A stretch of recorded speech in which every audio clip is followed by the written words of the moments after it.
Maybe don't know. This time, this time, this time, this time, this time to build, this time to build, this time to build, this time to build, this time to build, this time to build, this time power, this time to build power, this time to build power, this time to build power.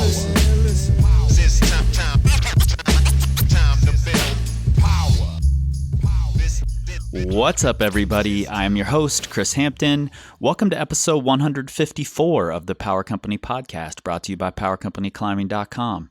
I am still here at home in Lander, Wyoming. However, I'm getting packed up today and headed to Chattanooga, Tennessee tomorrow, where our very first Empowered seminar will be starting at the end of the week. This seminar is for the self-coach climber. We're just hoping to give the tools to coach yourself, to continue your progression. That's the whole goal of this thing. And frankly, it's step one in a much larger plan. My big dream here is to build something that can really give back to the community, and this is step one. I'm not going to give you any details on that right now. I have to keep that a little close to the vest for a while, but you will be hearing about it. It's also going to be the first time that the whole Power Company team is under one roof, which is really, really exciting, and I'm really looking forward to hanging out with everybody, not work-related, just hanging out because, and frankly, it's going to be a lot of work-related. That's how I do, but they're all my friends, and it's not going to be nice to see everybody. It is also the end of the year, 2019. We're moving into a new decade, and this has been our biggest year yet for the podcast. So huge thanks to all of you who have been supporting, who've been sharing what we do. I appreciate it massively, and please continue doing it. I'm only going to keep going, so I appreciate that you are too. Before we get today's episode started, I want to mention that we have opened registration for our Red River Pump Prep program with Drew Mack.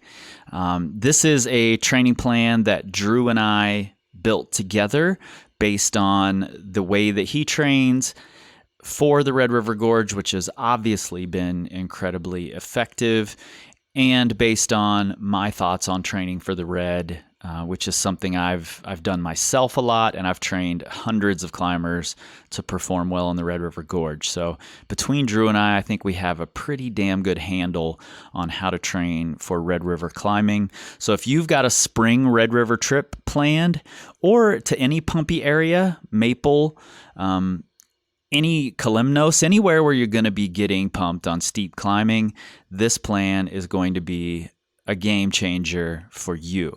So check it out. You can find it at powercompanyclimbing.com/pump-prep, one word. Or you can check the links right there in your Pocket Supercomputer in the show notes. It'll take you directly there. The seats are limited, so make sure you get in there and get signed up. Okay, today's guest is Dr. Favia Dubyk, and Favia is a climber as well as a cancer survivor turned pathologist. I don't like the word cancer survivor here. She is a survivor. However, she's also thriving. I don't know if thriver is a word, but that's how I would describe Favia. And you'll notice that very, very quick into this episode that she's very excited, very happy, living life to its fullest, really. And she went from cancer survivor to pathologist so that she could give people the information she wanted when she was dealing with her diagnosis. And we'll get into that in the episode. I'm not going to go too far in it. What I will tell you is that her biceps are bigger than yours, and her passion for life is contagious. Let's get into it. Maybe don't know. Fun time planned out, study time planned out, practice time planned out. No matter how busy or what exams I had to be at practice. It's not a choice to go to the gym or to train. Power. This time to build power. This time to build power. This time to build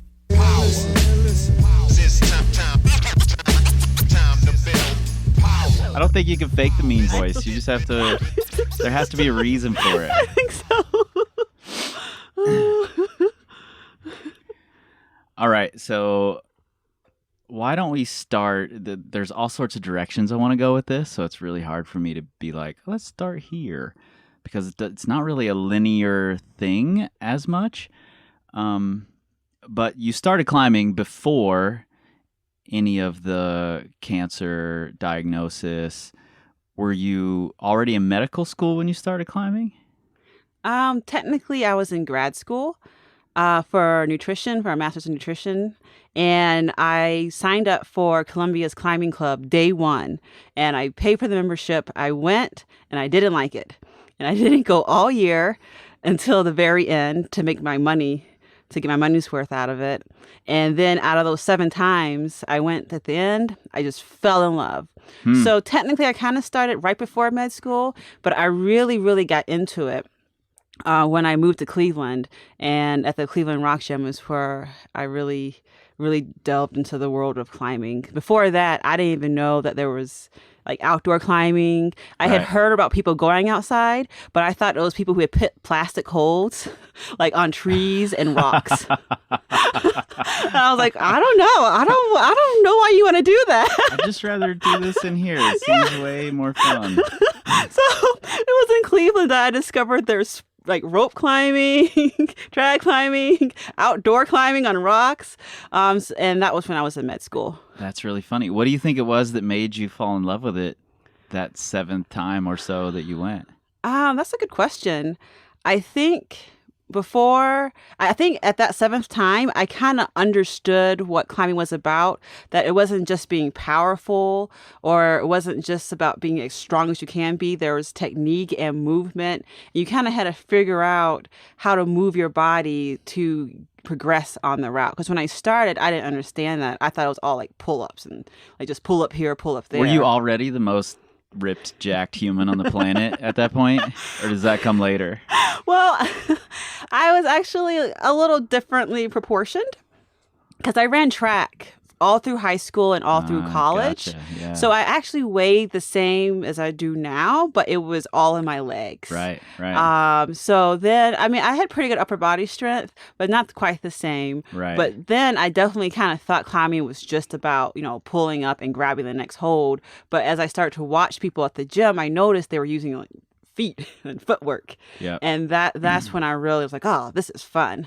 Oh, cool. Because now I'm pretty sure your biceps are bigger than my quads. So I've definitely bulked up a bit over the years. Have you lost the leg weight? Has that atrophied and gone away? Have I lost the weight? Yes, 100%. All gone. You don't have track legs anymore? I can't wear any of the pants that I used to wear back then. They're all a little baggy. I have moved all that weight. As I said, I weigh the same. I've now moved all that leg weight to my arms and my lats. Yeah. It actually got kind of easy to put on this weight because when you have chemo, you actually lose everything. So I started at like 90 or like 95 pounds, 98 pounds. And then when I got back to climbing, I didn't have arm or length strength. So I just put it all back, like 20 pounds back in my arms. Wow. Back and arms get 20 pounds extra. My legs are still chemo size. Wow. I don't think I'd recommend that training program for most people, but it's definitely been effective. So you're in Cleveland. That's Correct. Where you went into medical school. Yes. And so you're in your early 20s at that point? Yeah, like 22, 23. 22, 23. And then around 24, is that when you were diagnosed? Yeah, I was diagnosed at 23. Okay. Tell me a little bit about how the diagnosis came about. So I was at the end of my second year of med school, which is around January or so, and I was studying for boards, and I thought I was just really stressed. I didn't feel well. I felt tired, but I was like, oh, well, I'm just taking boards. This is what a normal med student feels like. And I take boards, and actually, I just feel worse. The stress Right. isn't like the stress is gone, but I still feel sick. And I had just met my current husband. Yeah. So we had just started dating. So I was super happy. I was like, I'm done with my second year. I'm going on to my third year, which is where you do actual rounds in the hospital. You feel like a doctor and things like Right. that. Right. And I was well on my way to becoming a surgeon. I had this great guy, had these cats. Like, what more could I want in life? And then my health started really going downhill where I couldn't swallow foods anymore, like Yeah. liquids or solids. I couldn't put away laundry because when I would lift my arms up, like my chest would just compress, and I couldn't really do my like activities of daily living anymore. I had to sleep straight up because if I lay down, I would just be gasping for air. So I went to doctors. You're saying this like you went through a lot of things before you went to the doctor. What was that timeline like to be able to realize, oh, I can't do laundry. I haven't been able to eat this week. What was that timeline? Oh, well, that's a very good point. So I started feeling sick around January or like late December, but the inability to breathe and swallow, that came around May. So it's Okay. kind of a slow progression between January and May. And I had been going to the doctors, but they had just kept saying I had allergies, I had asthma. Right. They didn't think I had anything serious. I even mentioned that I thought I had lymphoma because I had just learned about lymphoma in med school. And they were like, every kid who learns about lymphoma thinks they have lymphoma. You don't Right. have lymphoma. Except Yeah. for I was the kid who had lymphoma. Right. So, and then finally, actually, I started having problems with my vision. And that is when the doctors who said I had asthma were like, oh, you might have a brain tumor. So they actually sent me in for like an MRI of my head. And I didn't think that for some reason. So I switched doctors and they ordered a chest x-ray. And then they saw this 13-centimeter mass in my chest. Right. So during the head MRI, they found nothing. Well, I didn't even go to You that. didn't go. Okay. I was like, I need a Smart. chest x-ray because I am coughing and I can't breathe. Right. And this is here. It was just, part of the symptoms of the cancer is that it was, I guess, compressing some nerve. Hmm. And then, then I went and they said, you have this big mass. And they said, there's this nice timeline. And this is how it all works. Like I think they told me on a Thursday maybe. And they said on Monday, you'll go in to get your biopsy at the hospital. A couple of days later, you'll get your diagnosis and you'll start chemo within a week. You'll have 6 months of chemo and you'll be good as new. Right. They make it sound all planned out and easy. That is not what it was like whatsoever. The first biopsy went really, really bad. First, the tissue they got was dead, so they couldn't make a diagnosis. Couldn't tell what it was. But then I had almost every side effect you could think of. And one of the more serious ones was called SVC syndrome, where you have clots everywhere from your chest up. So I looked like a big marshmallow kind of. I was really, really swollen. Oh, wow. And so at this point, I think they had discharged me for a day swollen. And then when I got home... Different swole than you are now. Different swole. Yeah, bad. Different swole. Bad swole. And I looked in the mirror. I was like, why am I so huge? So I went to the emergency room and they said, oh, you have SVC syndrome. So I Googled it, went on Wikipedia. I never heard of it. And they said 95% of people die with it. And they're just throwing it out there. And they left the room. And I'm like, oh man. Hope I'm part of that 5%. Yep. Luckily, actually, people die from it because they're usually really, really sick. They're older and don't have Right. So it's usually other things that kind of kill them. It becomes a complication. Yeah. So I survived. But I had to get 2 more biopsies after that, which also had really bad side effects where fluid went in my lungs and my heart. And so I had to have emergent things like tubes everywhere. It actually took a whole month for me to get a diagnosis. So it wasn't all cut and dry. It was not You're that gonna get your 2-day diagnosis turnover. on Monday, right? Yeah. Shit. So what was the diagnosis exactly?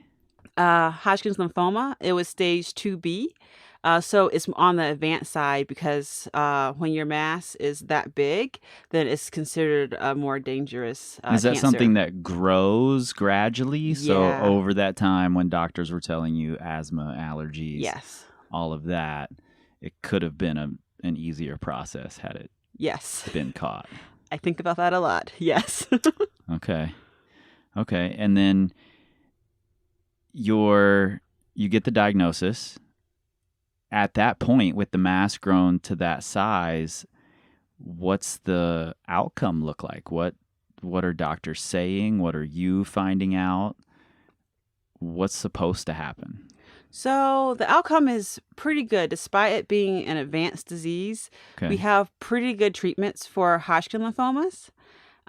So I actually wasn't concerned about dying at all Okay. at that point. Yeah. I was really, because I didn't feel all that weak. I was just so hopeful, and I just thought like, oh, because the doctors also said like, oh, you just take chemo, you feel tired. So I was not concerned about what the next part of my life was going to be like. I just thought like, oh, I'll just feel a little nauseous. I had kind of dropped out of med school, but I told my research PI that, oh yeah, I'll still be in school, like to come do my research. Right. Because in med school, we kind of learned that Hodgkin's is like a good one.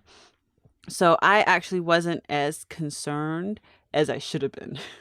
Okay. Why should you have been more concerned? Well, I should probably say I have a lot of memory loss. So chemo can affect your brain, and you can lose memories for a short term or forever. And so most of my memories are gone from that time. Okay. And during that time, I wasn't thinking clearly. So I guess there were many times where my husband and my mom both thought I wasn't going to make it, like Right. out of surgeries. Like, And he wasn't your husband yet? no, he was my boyfriend of a couple months. Okay. Yeah, so they were really concerned because of all the side effects from the surgeries and then nothing going right.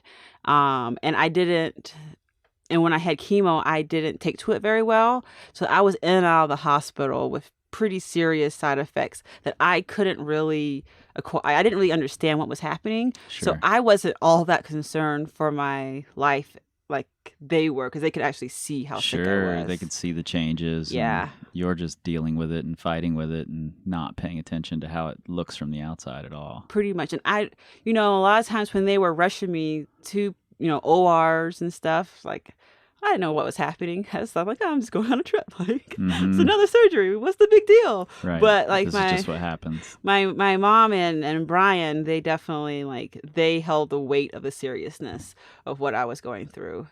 And they've kind of had to explain it to me now, because most of it's just, for me, It's gone. it's gone. I mean, I don't even remember a lot of my second year of med school. I barely remember dating my husband. Wow. Yeah, it's all gone. Maybe that's good because we're all bumbling in the beginning. So maybe it's good for him that you don't remember those first few dates. Maybe. He's like, score. Now that I know her, I can be really cool.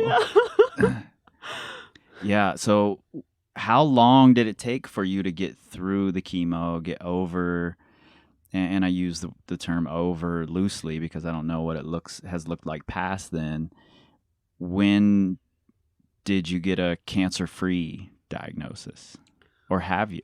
Well, there's no cancer-free diagnosis for me because I didn't do all the treatment they recommended. Okay. So I could have gotten so the best they could give is a 95% chance it's cleared. There's no 100% for this type of cancer because it's like in your blood, and so Gotcha. you never know if it's all gone. But if you do all the treatment, which is 6 months of chemotherapy with radiation, they could say that it's 95% certainty that it would be Okay. gone. But I declined the radiation, so that lowers my survival for 5 years to 75%. So it's not too bad. Like, it's only a 25%, 1 in 4 chance of death. I mean, that's better than what you were going through. Better. But with the radiation, they told me it was a 100% chance of heart failure in my mid-30s. Oh, wow. Yeah, that doesn't even sound like a decision to me. No, There's no no. way. Although they said if the cancer does come back, then I have to get radiation. Otherwise, I won't be able to survive with just chemo. Gotcha. And how So long ago was that? How old are you now? I am 31. 31. So I have now made the 5-year Right. cutoff. So like I should be good. The rate for recurrence after the 5 years is just really low, like 1-2%. So now it's pretty unlikely that I'll have a problem with that cancer. But unfortunately, chemotherapy causes leukemias. Gotcha. So in another 10 or 15 years, I have to be concerned about getting another cancer because of the treatment I got. Right, right. Yeah, I've heard that having cancer once makes you more prone to getting other types of cancer. It's very unfortunate. So, was Brian a climber before? Was he a climber when all this started, or were No. you just climbing a little I was a bit? climber. He gave it a good effort. Like he would come on climbing trips with me. Okay. Then I actually wasn't climbing too much because I didn't feel good. So we actually had a lot of time to do non-climbing things. Right.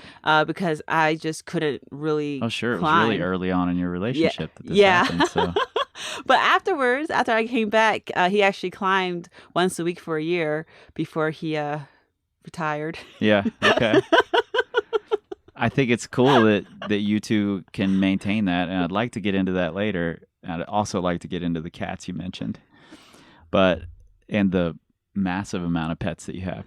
But how was it coming back to climbing after having totally atrophied, been sick for months, and gone through all this chemo?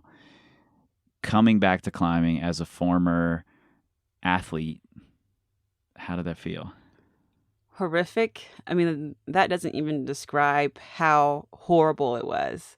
I guess most of my self-esteem throughout my life had been based on being an athlete. Right. And so losing all that, it was really hard to figure out like who I was and what I was doing.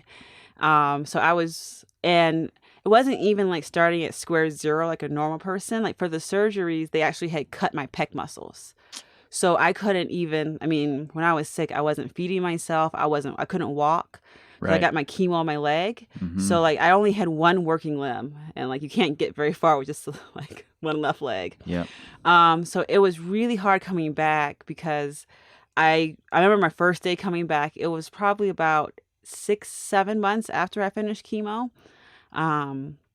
I tried to go do a V0 like I had normally done, like warm up, and I couldn't lift my arms. I was like, oh crap, like Right. I can't do this. So I started traversing, and I traversed for like 10 or 15 minutes, not on, but like I was like at the gym for 10 to 15 minutes, and then Right. I was exhausted. Yep. And I had to go, and the worker's like, you're gone already? And I was like, yeah, like that's all I can do. So for a while, I just went there for like a little bit of time and did my traverses. Then I think after a couple of months, I was able to lift my arms again. And I remember like the first climb that was vertical. I was so excited to Yeah. get to the top again. So it was pretty devastating, kind of just not being able to do like anything, like open the fridge. Like I celebrated opening the fridge door. Like that was pretty much the state I was in during like almost a year. Yeah, it's interesting. We, as athletes, we put so much of our identity into being able to not necessarily perform, but to be strong, to be fit. And when you've been used to being able to do something and then you come back to it and can't do it at all, it's such a huge part of your identity that's crushed, and there's Yeah. a lot of ego that goes along with that. How did you maintain coming back into the gym over and over when you knew, okay, that first day I was there for 15 minutes, maybe I'll be there for 25 minutes this next time. But people are watching, and everyone wants to say, I don't care what people think, but it's really hard to do that in reality, to go into a room of people and do something that people are watching you. So how do you go in there and do that? Were there any mental tricks, any things you told yourself? What was going through your head then? I probably didn't go about it the best way. The first time I did go, like when everybody went, and then it was just they're all like, "Well, you can try this V4, try this V5," and I was like, like, no, I'm Yeah. gonna try to maybe lift my arm up over here." Right. And so that was really, really hard. So what I did to overcome that was actually I switched the times I went. Unfortunately, because that was pretty much the only way I could mentally deal with it. Because as much as people said they didn't care about like how I climbed, but they would, make comments like, "Oh, you want to try that?" When like Hmm. clearly, like I can't use my arms, I can't do that. So I switched the times I went, and because I wasn't in med school yet, I was still recovering, and I made new friends who hadn't seen me climb before. And so they just saw me as this girl who like can barely get up the wall. And so that was pretty much how I coped with it. I felt really bad because I really wanted to, climb with all my friends and see my friends. Hmm. But mentally, for me to recover, I just had to take a step back and just say, sorry, I can't come at that time. I'm coming at noon. And then eventually, once I was able to, get a little bit of confidence back, I shifted my time back to climb with my friends. But that's pretty much. I think that's a really smart way to approach it. You have to kind of find this place where you can be comfortable, and then just gradually, slowly push out of that place. There's maybe a push toward you just have to jump into the deep end, and I don't think that's the best way to do things most of the time. Sometimes it's a little nicer to wade in, and as long as you're constantly making your way toward the deep end, then I think you're doing it the right way. Yeah, I agree because I tried to jump in and that was really hard for my soul. Yeah, So totally. I just, had to take baby steps. Yeah, so you're getting back to climbing. Somewhere between then and now, you've gotten jacked. How does that happen? Talk to me about that. Were you just like, as soon as you were able to climb, you're like, all right, I need to lift weights. I need to get a lot stronger. Was it like this vengeance that you put forth? That's a pretty good way to describe it. Okay. Once I was able to, like, the first hump was just using my arms again. And there was no speedy way around that. Like, I just had no pecs and I just had to let those scars heal first. Mm-hmm. So there was no way around that. But once those healed up and I could use my arms, I wanted to get back to being as strong as I was before. And I knew the best way was to get to like a strict training plan. So I didn't really climb for fun too much in the gym. I read some training book, like a rock training manual about how to like set, schedules for training. And I just started just being very strict. And like, this is what I'm doing. I'm doing my shoulder stretches, a little bit of pull-ups or 4x4s. But so I just did that for like a year. You just went in and punched the clock. Yes. Yeah. And I think that's huge. I mean, just being consistent is massive. But just being consistent doesn't cause someone to be built the way you are. There's other things going on there. I'm positive of it. So when you were in medical school before, you weren't going to be a cancer doctor? No. You were going to be a surgeon, you Correct. said? Yeah, sports medicine surgery. Okay. Yeah.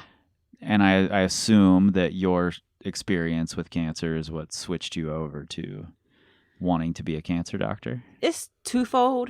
One, yes, like when I was waiting in the hospital for the pathologist diagnosis for that whole month, and like during that month, I couldn't get treatment, which meant that I was just dying like in the hospital every day. That was what made me think like pathology is really an important part of medicine because your clinician doctor can diagnose you and your surgeon can take it out. But if they don't know what it is, right, or the clinician can tell you, oh, you have this mass, but they can't tell you exactly what it is. Mm-hmm. So the pathologist is the one who tells you have like lymphoma, you have, like some solid cancer, and that's how you get your treatment. So I really wanted to help people move on from like you have cancer to like you have this exact type of cancer, so now you can get treatment for it. Mm-hmm. And then on the other hand, I also kind of wanted to do pathology because my health isn't that great. and it has more regular hours in residency. We still work, 80 to 100 hours a week sometimes, but I don't usually have to, be awake for 36, 48 hours straight, which is nice. Yeah, that's nice. Did you say 80 to 100 hours a week? Yeah, and, sometimes I work 80 to 100 hours a and week. it's nice to not have to be awake 48 hours in a row? Yes. Yeah, you just said that like it was nothing. I almost just let it slide too. And then I'm like, wait a minute. None of those things are normal. Yeah. Residency, no matter what field you pick, is difficult. Yeah. There's no easy residency, but pathology is very mentally taxing. But the hours you put in are slightly less than your surgeon or even some of your like internal medicine doctors. Mm-hmm. So going through 80 to 100 hours a week or whatever it is, Brian is still there. Yes. Brian's still like, when did he become husband? How did this happen? Well, he proposed about a month after I finished chemo. I think he wanted to make sure I could remember it. And then, so this is a year and a half or so? This is a year and a couple of months after we met. Okay. Which is like a year after the whole thing. Yeah. And then we got married about 6 months later.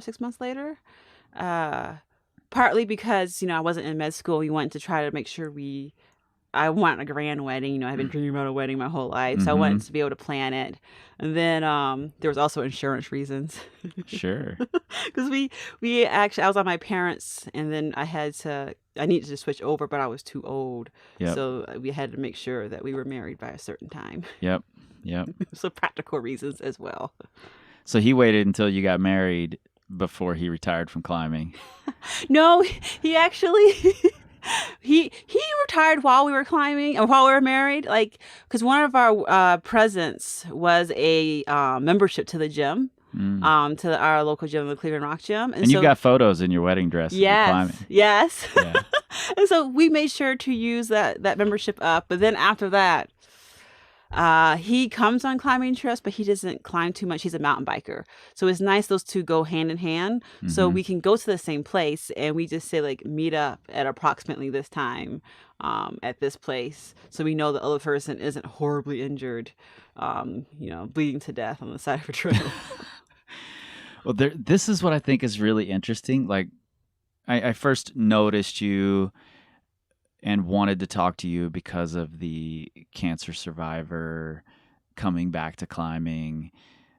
But then there's also this ridiculously busy life that you have of being a pathologist. Is that the correct term? Being a pathologist. Your husband is not a climber, which can make it really tough for a lot of people. I have a lot of clients whose spouses aren't climbers, and it's tough for them to go on climbing trips or get out climbing. And then you also have approximately 400 cats and dogs, and that takes up a lot of time. You know, so talk to me about all of this. Why are you adding pets, adding all of these things, and not only why are you doing it, but how are you so good at managing it all? How does that happen? Well, I think I've been able to manage it because when I was in college, I really had to learn time management skills because I was pre-med plus environmental science and public policy, which is one of the majors that has one of the most classes you have to take. And I was on the track team. Yep. And so to do all three of those things, I had to make sure I had everything planned out. Fun time planned out, study time planned out, practice time planned out. And it also, because no matter how busy or what exams I had to be at practice. Like, there was no option. Like, at 3:30, I had to be at that track. And track practice, was till about 7. And so, like, that time it wasn't flexible, and I've kind of carried that throughout the rest of my life. Like, it's not a choice to go to the gym or to train. It's like I have my Coach G there right. saying, like, you better go. Yep. No matter how tired you are, no matter how tired I was in college, you had to go to track practice. Like even if you were kind of like if you were really really sick, you could stay home. But if you were sick, you still had to go to practice and just stay on the sidelines and not exercise.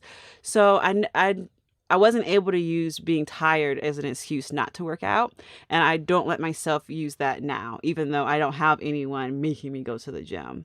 So I really contribute my time management skills to being on the track team and pre-med and all those type of things in college. I think it's interesting that we start talking about time management and you bring it straight back to athletics. Like this is a big part of how I learned to be able to juggle all these tough things in my life that I've got going on. Well, because sports are the best.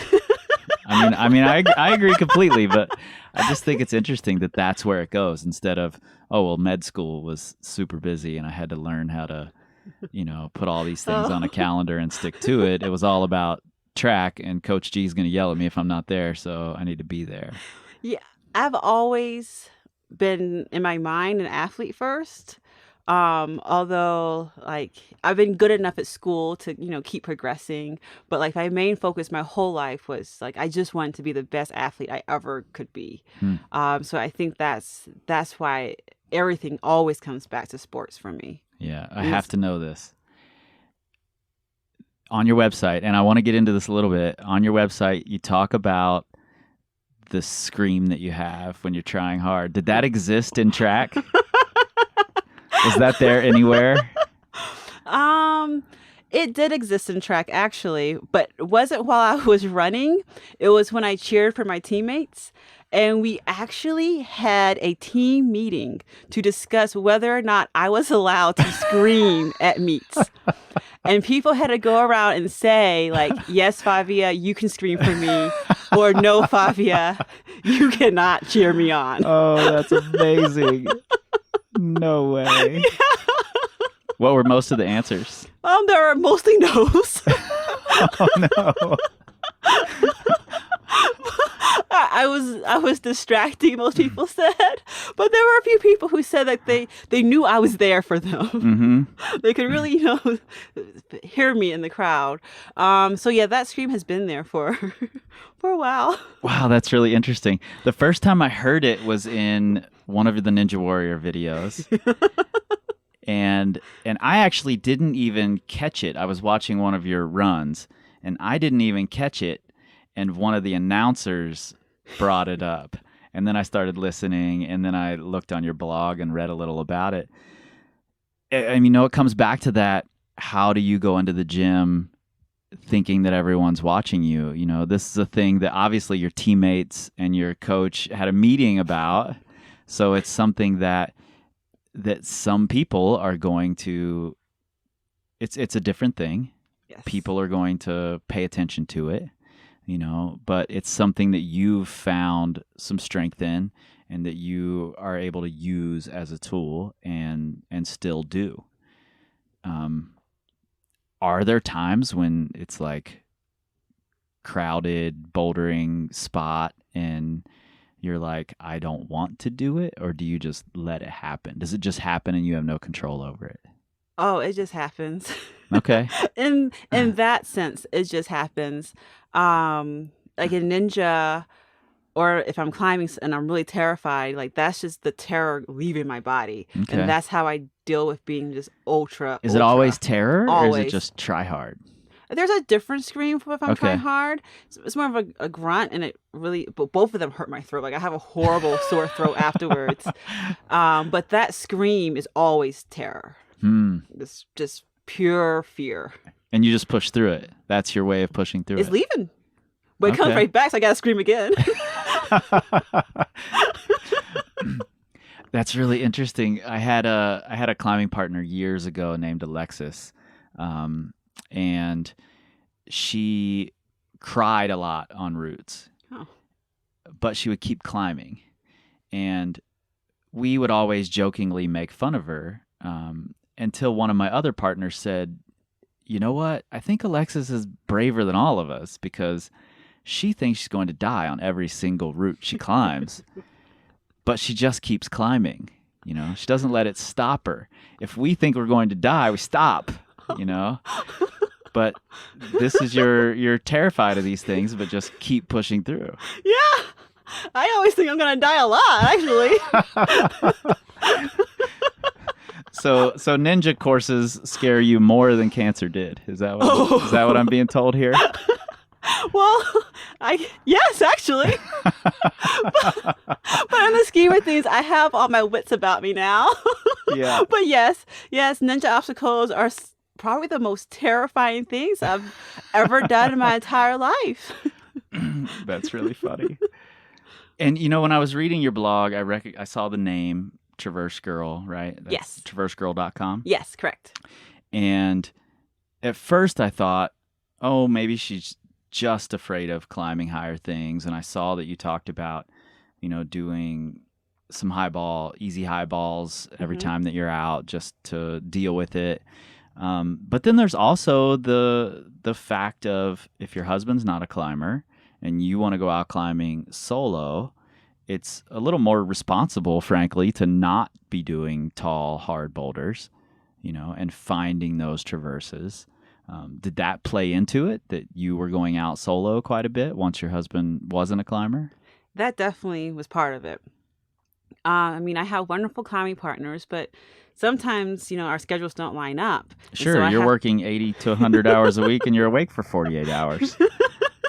So a lot of times it's just like me and Hans, my dog, and he's not the best spotter. So I have to make sure that, I can walk out of there because I love climbing and I want to make sure that I can keep climbing. And I don't think one climb is worth not ever climbing again. Mm-hmm. So that was kind of why.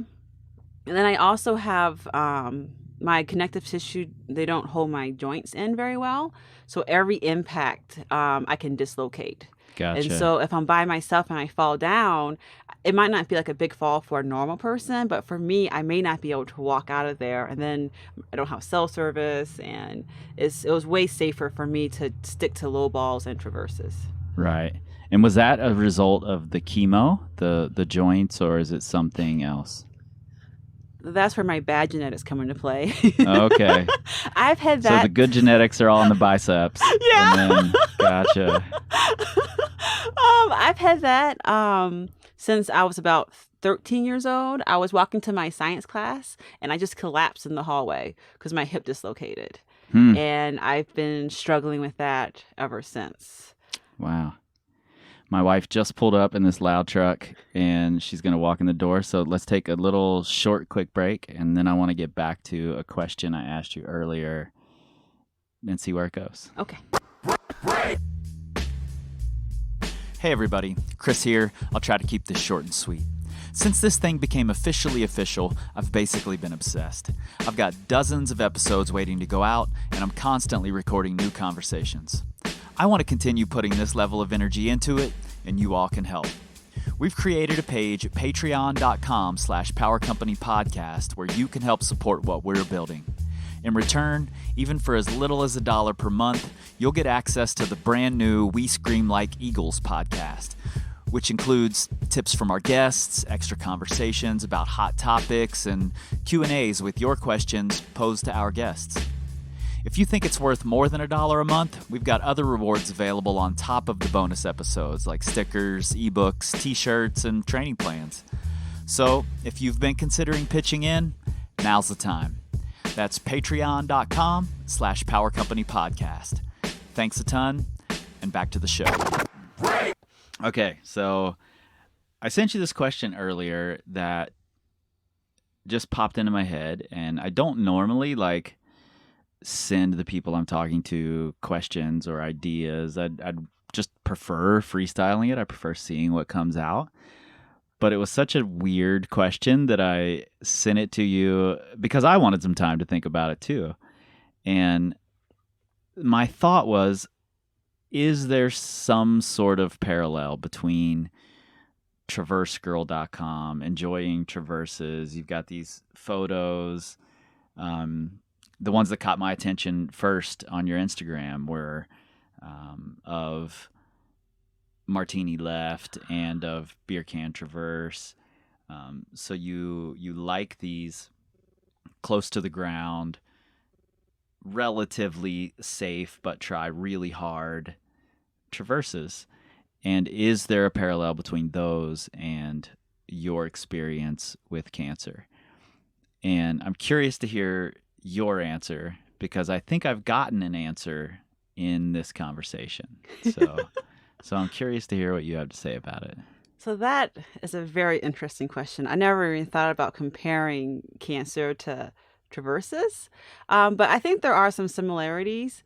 I think, and I might be wrong, but I think a lot of people aren't drawn toward traverses because they're kind of more often slow moving and not as exciting, and you don't get like great views. But for cancer is slow moving,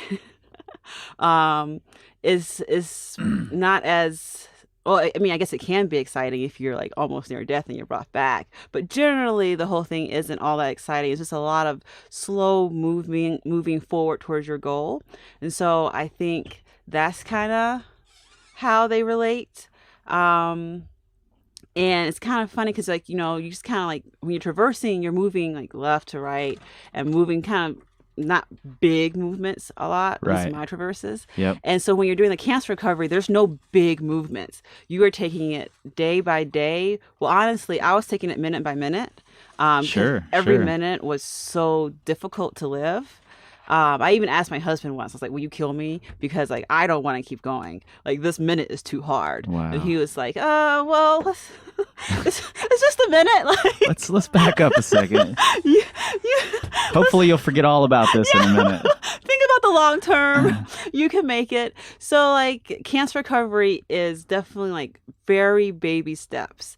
And I feel like in traversing a lot of times is taking a lot of baby steps. But before you know it, you're at the end of the problem. And before you know it, cancer is in like your past, you're done with treatment. And recovery is forever. Like, I wouldn't say that you're ever done recovering from this big traumatic thing, whereas traverses do end. So there's a little difference there. But I mean, there's a point where like you can go back to living your normal life. Right. Yeah. Super interesting. And something you said earlier was that you weren't necessarily scared of cancer. Like you were just like, oh, I'm getting through this. This isn't a bad one. And there was never time when you didn't have time to be afraid of it. You just were in it and you dealt with it. And now looking back on it, maybe you should have been more afraid or, maybe you should have been more concerned than you were. And when I was looking at your blog, it said, it mentioned that if you're going to be climbing solo and you want to find these things, and that triggered this idea that maybe it's because what you are able to connect to the two of them is that you can be solo. You don't have to be afraid of it. You're not afraid of it. You can still try really hard. You can still give all this effort, toward whether it's this move that's 3 feet off the ground, or it's I have to get to this appointment today. I have to go do this. It's going to suck. It's going to be hard, but I'm going to do it anyway. And I'm not afraid of it. It's just what I have to do, and something that I deal with clients a lot. I deal with it with my wife a lot and myself, frankly. And I think all climbers go through it is as we get higher and higher, we lose the ability to try as hard as we can. That fear stops us from giving total effort. And I think those, low to the ground roofs or traverses or whatever they are allow you to try really, really hard without fear. And maybe it's because you weren't afraid of the cancer. Maybe it's part of it that you were able to pull through and end up with biceps like you've got at this point. I definitely think you're onto something. I do like roofs I'm because stumbling into something, yeah, but I think I am. because I can try 100%. Like on Martini roof, particularly the left side of it, Yeah, I never have to be afraid. right. Like I can give every move 100% because there's no part of me is like, oh, like am I gonna die? Although I did sprain my ankle on it, so Oh, really? yes. Were you trying 100% or did you bail at some point and I, that's why you sprained your ankle? it was right. I was trying. It was right when I first started climbing. My first real outdoor trip here, and I tried Baby Martini, and there was no mat under my foot where I fell, and Mm, I like tried to move, and I was trying all my 100%, and like I hit my ankle. So despite knowing that you can still get injured on these low ball roofs, I still give it 100% because I don't have a fear of any like major injuries. right. And honestly, I don't recover very fast Mm, anymore um, because the chemo has weakened my immune system. Maybe permanently, and I like any normal injury like a regular person gets, it takes me like weeks longer or months longer to recover. So I have to kind of think of like I want to climb tomorrow, and so I have to be a little more careful than some other people have to be, and so yeah. that's why I love Waco and all the low ball roofs. There's too many roofs here for me. I love the low ball roofs. I'm in my mid 40s and I don't want to fall from 15, 20 feet up. So Oh. I love the low balls. I'm in it. I'm a subscriber to your site now, so you just let me know where all the low ball roofs are. A lot of people, and I don't know if it's a lot of people. Maybe I'm just saying that because I've heard this so often. Um, when people go through something like cancer or any other life-changing disease, trauma, whatever it is, all that we hear about is this, I just want to live life to the fullest now. And rather than you like, I'm just going to travel the world now and live, you decided to be a pathologist, help the people who are coming along this same path that you had just come from, which includes working 80 to 100 hours a week and being awake for 36 hours in a row, which sounds insane to me. But why? Why choose that? Well, I mean, why not? I've always wanted to be a doctor my entire life. I want to be a vet, and then I wanted to be a doctor. And This explains the dogs and cats a little yeah, more. yeah. Okay. But why be a pathologist? Because I feel like I have an inside look on how important an accurate diagnosis is Hmm. and timely. And I understand what it's like to be a patient.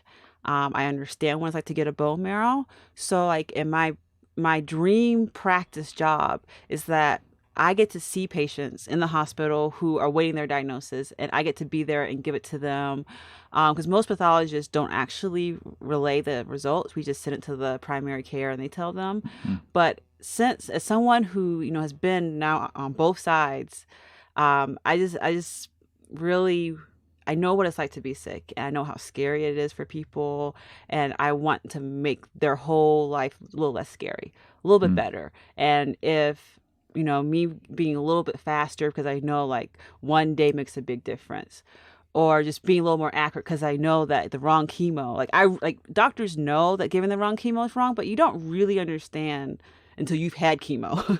Right. Right. So I think this whole thing just will make me a better doctor, and I want to just make sure that I can help as many people as I possibly can. Wow, that's incredible. And you may not be able to answer this right off the top of your head. If you can't, that's fine. But I'd love to get a list of resources from you. Is there a place that people can go to learn more about if they're having some sort of complications, what that might mean without freaking people out? And what can people expect from a diagnosis like this? Do you know if there are resources for athletes who've, dealt with this sort of thing?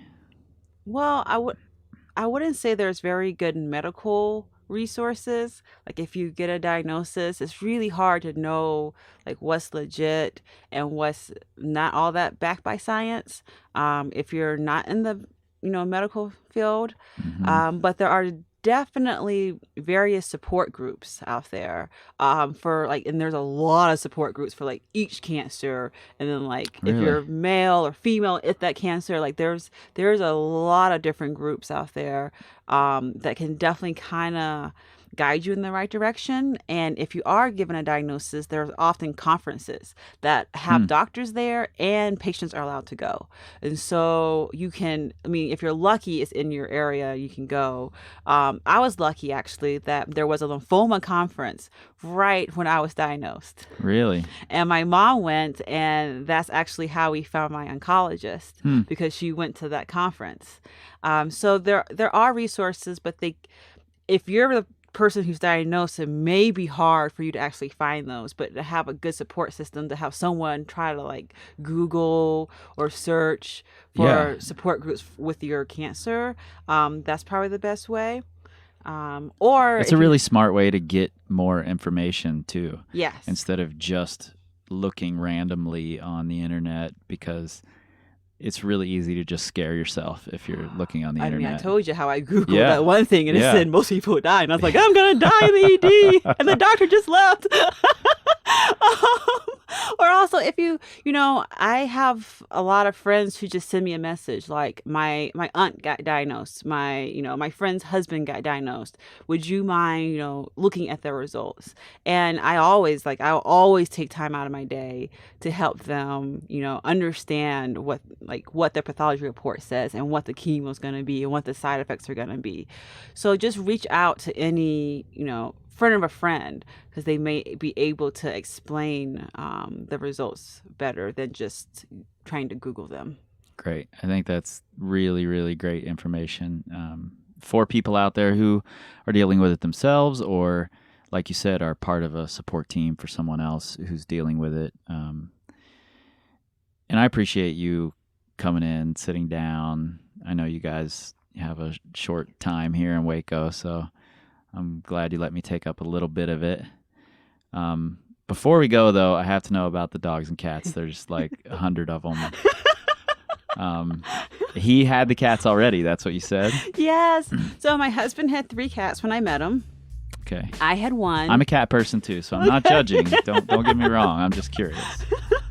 Yeah, I had 1 cat who unfortunately died of brain cancer when I was on chemo. Like, Oh, isn't that no way. horrible? No way. So we adopted 2 cats together, and so we got up to 5. And then when we moved to New Mexico, we adopted Hans, who's a Rotterdam, a Rottweiler Doberman mix.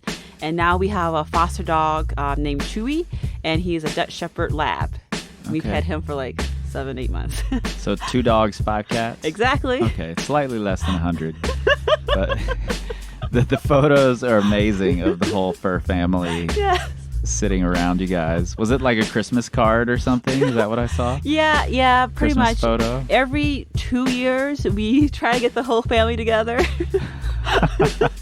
to take a Christmas picture. It's pretty tough. The cats don't want to cooperate. Cats don't cooperate. No. That's why I like them, actually. And since we have 5, it's hard to Yeah. hold them all. But No doubt. A couple of them looked a little grumpy in the photo I saw. I'm going to be Yeah. completely honest. You should have seen the ones I didn't post because it's like cats flying in the air. All right. So what's on your agenda this weekend? What are you guys climbing on? So today we went to North Mountain for a couple hours, and tomorrow we're gonna go to East and try our usuals. Hobbit with a boner. Hobbit with a say that? boner. You can say that. Okay. Yeah. The names are unfortunate here, but that's a real thing. And 1010, and then we're gonna, for the first time, we've never tried Sunshine. Mhm. So I saw a picture of it, Yeah. and I was like, oh, that looks a little traversy. It's very traversy, really cool, slopey V11 on East. Yeah. I'm a little worried about the top out part, but Yep. I hear that's not too bad.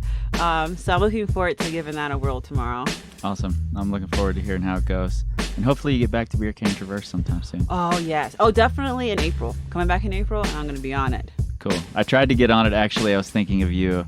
on our first day here, we were in there in the new meadow, and I was like, oh, that picture of her on it was cool. I'm going to go in there and try that thing. And the whole ground was just filled with water. All those Wacos were filled with water. Yeah. So at any moment, if I would have fallen off, I'd have just gone swimming. So that is a problem. Sometimes it's very weather dependent. Yep. And in the summer, if it rains, those puddles are just filled with mosquitoes. Oh yeah, I didn't even think about how that. So like it's really like you can't really try it as many times as you want. And the crux is at the very end. Yeah. When you're tired. Yep. All right. Cool. Well, thank you so much for coming and sitting down, and I appreciate it a ton. You're an absolute badass and inspiring so many people. So thank you. And I'm gonna put links to that Ninja Warrior video with the scream in the podcast. So cool. Thanks, Favia. Oh, thank you. You know, being inspired by someone's struggle is a tricky thing. That's one of the things I've learned and tried to understand throughout making this podcast and getting to talk to so many people that I'm inspired by, that you're inspired by. And some of those people don't necessarily want to be an inspiration. They just want to be a normal person and live their life. And I think that's fine. And they don't have to do anything that they feel is extraordinary for us to be inspired by them. I think that's fine. I'm very happy, however, that Dr. Favia Dubyk is okay with telling her story, with being an inspiration, with inspiring people. And to be honest, I'm not even sure she quite understands how many people or how much her story can inspire people. If you look online, the predominant story is not the super inspiring one.